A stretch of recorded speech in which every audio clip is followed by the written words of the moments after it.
और समाधान यात्रा में नीतीश कुमार जी को पूरे बिहार से मेमोरेंडम लेटर दिया गया है हमारी तरफ से, लेकिन सिर्फ आश्वासन के सिवा हमारा कुछ नहीं हुआ है, समाधान नहीं निकाला गया समाधान यात्रा में। मंत्री के पास गए, कई मुस्लिम वज़रा से मिले, मुलाकात हुई, सब ने हमारा दरख्वास्त को सुना भी, देखा भी, और उन्होंने भरोसा दिलाया कि आप पहली फुर्सत में आपका हम काम करेंगे, लेकिन सिवाय भरोसे की और कुछ भी हाथ नहीं आया। हम लोग पूरे बिहार से 1294 साथी हैं, अब तक सबकी बहाली रुकी हुई है, काउंसलिंग भी हो गई है, सब कुछ पूरा प्रोसेस मुकम्मल हो चुका है। सिर्फ एक एनसीएल एक बहाना बना करके बहाली को बीएसएससी बिहार कर्मचारी चयन आयोग रोड़े अटका रही है, इसलिए कि हम लोग मुसलमान हैं, सिर्फ इसलिए, और पिछड़ी जाति से हम लोग आते हैं। तो जेड की पार्टी, हाँ, पाई मुस्लिम MY समीकरण के तहत, हाँ, तो हम लोग तो उन्हीं के लिए, जब हम उनको वोट देते हैं तो आप हमारा काम भी कीजिए।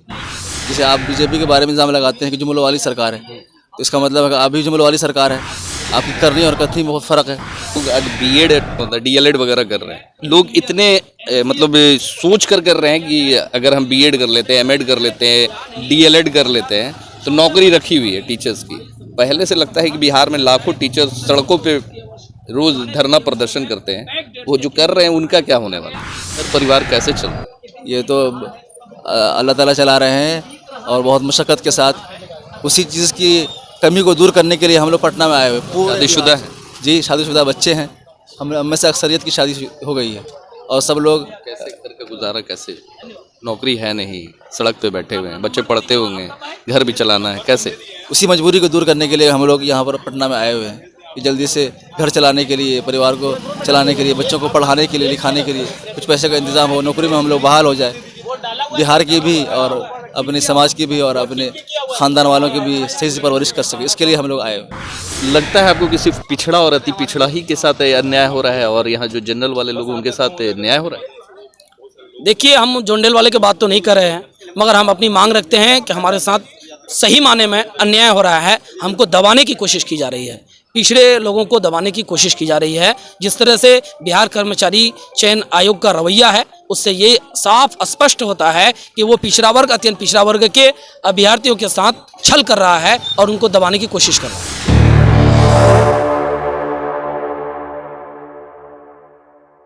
देखिए, बिहार के TET उर्दू अनुवादक के अभ्यर्थी हमारे पीछे में बैठे हुए हैं, गर्दनीबाग में ये धरना प्रदर्शन कर रहे हैं, और इन्होंने 2019 में ही TET परीक्षा निकाली थी, तो चयनित तो हो गए, मगर नियुक्ति आज तक नहीं हुई है। 2023 आ चुका है, 2019 से 2023 आ चुका है, और आज तक इनकी जो नियुक्ति नहीं हुई है, इसको लेकर आज एक बार फिर से ये लोग गर्दनीबाग धरना स्थल पर मौजूद है। हम इनसे बात करने की कोशिश करेंगे। विज्ञापन के अनुरूप NCLEWS प्रमाण पत्र बनाने की व्यवस्था की जाए, क्या दिक्कत है, क्या परेशानी फिर आ गया आप लोग? अब दिक्कत यह है कि सारा कुछ करने के बाद, एग्ज़ाम निकालने के बाद भी और डॉक्यूमेंट वेरिफिकेशन हो जाने के बाद भी हमको नौकरी नहीं मिल रही है। क्यों नहीं मिली? वजह यह है कि BSSC वालों को 2019 का एक प्रमाण पत्र चाहिए, NCL चाहिए, हाँ, जिसको नोटिफिकेशन में उन्होंने वाज़ेह नहीं किया था कि हमको 2019 का चाहिए, लेकिन 2022 में एग्ज़ाम क्लियर करने के बाद जब हम डॉक्यूमेंट वेरिफिकेशन कराने के लिए जाते हैं, उससे कुछ दिनों पहले एक नोटिफिकेशन आता है कि हमको 2019 का चाहिए। अब हम कैसे हम दे सकते हैं 2019 का? ये तो पॉसिबल नहीं है ना। तेजस्वी जी ने तो 10 लाख नौकरी का वादा किया है, नीतीश कुमार जी ने भी 10 लाख रोजगार देने का वादा किया है, तो क्यों नहीं हो पाए? आप लोग तेजस्वी जी से जाके मिले? मिल चुके हैं, हम लोग बहुत दफ़ा मिल चुके हैं, और समाधान यात्रा में नीतीश कुमार जी को पूरे बिहार से मेमोरेंडम लेटर दिया गया है हमारी तरफ से, लेकिन सिर्फ आश्वासन के सिवा हमारा कुछ नहीं हुआ है, समाधान नहीं निकाला गया समाधान यात्रा में। समाधान नहीं निकला। देखिए, समाधान यात्रा में समाधान नहीं निकल पाया है अभी तक उर्दू अनुवादक के अभ्यर्थियों का। ये उम्मीद और भरोसा है, क्योंकि ये 7 महीने से हम लोग घूम रहे हैं, मंत्री के पास गए, कई मुस्लिम वज़रा से मिले, मुलाकात हुई, सब ने हमारा दरख्वास्त को सुना भी, देखा भी, और उन्होंने भरोसा दिलाया कि आप पहली फुर्सत में आपका हम काम करेंगे, लेकिन सिवाय भरोसे की और कुछ भी हाथ नहीं आया। हम लोग 7 महीने से पटना, गांधी मैदान, फिर यहाँ पर कई मरतबा गांधी मैदान में बैठे, गर्दनीबाग में कल से बैठे हुए, इससे पहले भी धरने पर बैठे थे, लेकिन भरोसे के अलावा कुछ भी हाथ नहीं आता। हम लोग पूरे बिहार से 1294 साथी हैं, अब तक सबकी बहाली रुकी हुई है, काउंसलिंग भी हो गई है, सब कुछ पूरा प्रोसेस मुकम्मल हो चुका है। सिर्फ एक NCL एक बहाना बना करके बहाली को BSSC बिहार कर्मचारी चयन आयोग रोड़े अटका रही है, इसलिए कि हम लोग मुसलमान हैं, सिर्फ इसलिए, और पिछड़ी जाति से हम लोग आते हैं, दबे कुचले हैं, अत्यंत पिछड़ा में से आते हैं, इसीलिए हमारे पास बहाना बना करके एक नुक्स निकाल करके बहाली को अटका रही है, इसके अलावा कुछ नहीं। वरना अगर काम करना चाहे तो हमारे लिए या तो पिछले डेट का हमारे लिए अलग से इंतज़ाम किया जाए, जिससे कि 2014 में प्रथम इंतरिय स्तरीय में उन लोगों की बहाली हुई थी, बैक डेट का बना करके उनकी बहाली कर दी गई। उसी तरीके से हमारी भी मांग है कि जिस तरीके से 2014 वालों की बहाली हो गई है, हमारी भी इस तरीके से बहाली की जाए। आपने बोला कि आप मुसलमान, इसी का खामियाजा आपको भुगतना पड़ रहा है, ये कहना चाहते हैं? नहीं, हम ये नहीं कहना चाहते, इसलिए कि हम लोग बैक वक्त जो सरकार मौजूदा सरकार है, हम लोग बैक मोस्ट एक सब वोट हम उन्हीं को देते हैं और दम भी भरती है कि हम अक़लियत की काम करने वाली सरकार। टू जेड की पार्टी, हाँ, वाई मुस्लिम MY समीकरण के तहत, हाँ, तो हम लोग तो उन्हीं के लिए, जब हम उनको वोट देते हैं तो आप हमारा काम भी कीजिए।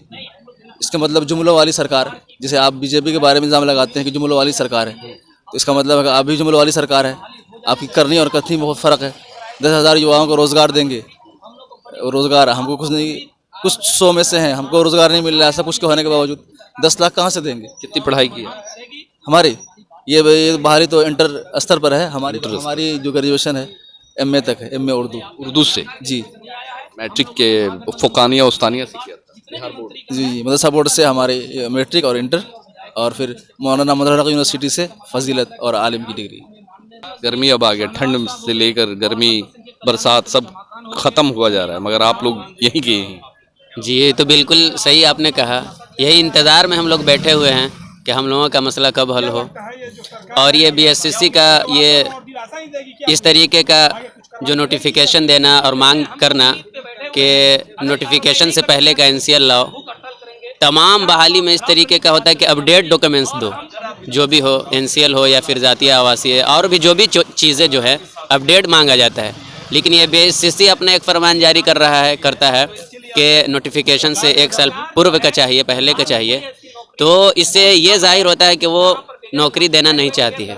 और हम लोगों ने मेहनत किया और मेहनत करने के बाद तमाम मराहिल को हल किया, और अब ज्वाइनिंग का मामला है तो मामला NCL पर आके अटक गया है।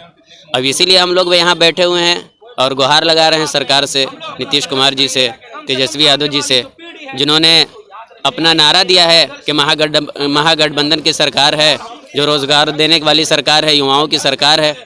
हम भी युवा हैं और ये उम्मीद पे बैठे हुए हैं कि हमको भी रोज़गार मिलेगा, और रोज़गार तो हमको मिला ही हुआ है, बल्कि सिर्फ ज्वाइनिंग का मामला है।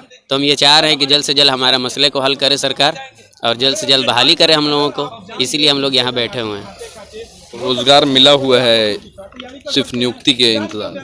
जी इंतज़ार में अभी 2-3 साल तो आपका ख़त्म हो। ये तो नोटिफिकेशन तो अगर 2019 में आप लोगों ने ये किया, 2020 तक में आपकी बहाली हुई होती, नियुक्ति हुई होती, तो अब तक तो 2 साल का सैलरी भी उठा लिया होता, शादी ब्याह भी हो सकता है हुआ होता। हाँ, ये तो बिल्कुल सही बात है कि 2 साल हो जाता, और आदमी जो भी ज़िंदगी में आगे करने के लिए सोचा हुआ है वो करता भी, लेकिन आदमी वहीं के वहीं है अभी तक। और इसी उम्मीद में यहाँ धरना पर भी है कि हमारा मसला हल हो जल्द से जल्द। अच्छा, आपसे एक सवाल करेंगे कि लोग आज BEd DLED वगैरह कर रहे हैं, लोग इतने मतलब सोच कर रहे हैं कि अगर हम BEd कर लेते हैं, MAd कर लेते हैं, DLED कर लेते हैं तो नौकरी रखी हुई है टीचर्स की। पहले से लगता है कि बिहार में लाखों टीचर्स सड़कों पे रोज़ धरना प्रदर्शन करते हैं, वो जो कर रहे हैं उनका क्या होने वाला? सब कहते हैं कि उम्मीद पर दुनिया कायम है, कि उम्मीद पर, भरोसे पर, इसके अलावा कुछ नहीं। सबको मालूम है कि इन लोगों की करनी और कथनी में बहुत फ़र्क, कि सिर्फ बोलते हैं वोट के लिए, जब वोट मिल जाता है, जैसे ये कह रहे थे कि सरकार बन जाएगी, पहली कैबिनेट में 10 लाख भरी दस्तखत से सरकार बन गई। अब वोट के समय में आप याद दिलाइएगा, 10,000 सिपाहियों का बहाली भी तो किया। 10,000 वो पहले से बहाली थी, दिखाने के लिए, कुछ लोगों दिखाने के लिए। हमारी भी बहाली हुई जो उर्दू मुतरजिम की, तो उन लोगों की बहाली की। हम लोगों के बारे में कहा गया कि अभी तो शुरुआत है और 2700 लोगों को और बहाली देंगे। हम लोगों के बारे में कहा कि आप लोगों की बहाली अंतिम चरण में है, अब तक अंतिम चरण। हो सकता है कि जो लोग पेंडिंग में पड़े हुए हैं, जितने लोग पहले से धरना प्रदर्शन आंदोलन कर रहे हैं, अब उन्हीं लोग को फिर से जोड़ा जाए, सब्र करें, हो सकता है मिल जाए। सब्र करते करते 7 महीने हो गए ना, 7 महीने से घूम रहे हैं, सड़क पर हैं 7 महीने से, काउंसिलिंग के बाद 7 महीने। ऐसे घर परिवार कैसे चल रहा है? घर परिवार कैसे चल रहा है? ये तो अल्लाह ताला चला रहे हैं, और बहुत मशक्क़त के साथ। उसी चीज़ की कमी को दूर करने के लिए हम लोग पटना में आए हुए। शादीशुदा है? जी, शादीशुदा बच्चे हैं। हम में से अक्सरियत की शादी हो गई है, और सब लोग कैसे घर का गुजारा कैसे? नौकरी है नहीं, सड़क पे बैठे हुए हैं, बच्चे पढ़ते होंगे, घर भी चलाना है, कैसे? उसी मजबूरी को दूर करने के लिए हम लोग यहाँ पर पटना में आए हुए हैं, कि जल्दी से घर चलाने के लिए, परिवार को चलाने के लिए, बच्चों को पढ़ाने के लिए, लिखाने के लिए कुछ पैसे का इंतज़ाम हो, नौकरी में हम लोग बहाल हो जाए, बिहार की भी और अपने समाज की भी और अपने ख़ानदान वालों की भी सही से परवरिश कर सके, इसके लिए हम लोग आए हुए हैं। पिछड़ा एवं अत्यंत पिछड़ा वर्ग के अभ्यर्थियों को साथ न्याय किया जाए। पिछड़ा वर्ग से आते हैं। जी, हम लोग बिल्कुल पिछड़ा वर्ग से आते हैं। पिछड़ा वर्ग अत्यंत पिछड़ा वर्ग से, आर्थिक रूप से जो कमज़ोर हैं, जिनको 10% आरक्षण का लाभ मिलना है, EWS, वो लोग भी हमारे साथ में। तो सिर्फ लगता है आपको कि सिर्फ पिछड़ा और अति पिछड़ा ही के साथ अन्याय हो रहा है और यहाँ जो जनरल वाले लोग उनके साथ न्याय हो रहा है? देखिए, हम जोंडेल वाले की बात तो नहीं कर रहे हैं, मगर हम अपनी मांग रखते हैं कि हमारे साथ सही माने में अन्याय हो रहा है। हमको दबाने की कोशिश की जा रही है, पिछड़े लोगों को दबाने की कोशिश की जा रही है। जिस तरह से बिहार कर्मचारी चयन आयोग का रवैया है, उससे ये साफ स्पष्ट होता है कि वो पिछड़ा वर्ग, अत्यंत पिछड़ा वर्ग के अभ्यर्थियों के साथ छल कर रहा है और उनको दबाने की कोशिश कर रहा है। तो लगता है कि इस तरीके से रोड पे धरना प्रदर्शन करने से इस बार फिर विधानसभा का सत्र शुरू होने वाला है। 10 लाख रोजगार का वादा, 10 लाख नौकरी का वादा आप लोग का अधर पड़ा हुआ है, क्या होने वाला है? 22 के जुलाई और अगस्त में हम लोग की काउंसलिंग हुई है। तब से लेकर अब तक जब हम लोग काउंसलिंग में गए तो हम लोग को मालूम हुआ कि क्रीमिलियर रहित प्रमाण पत्र 2019 का देना पड़ेगा। तब हम लोग का दिमाग में जो है अचानक झटका सा लगा।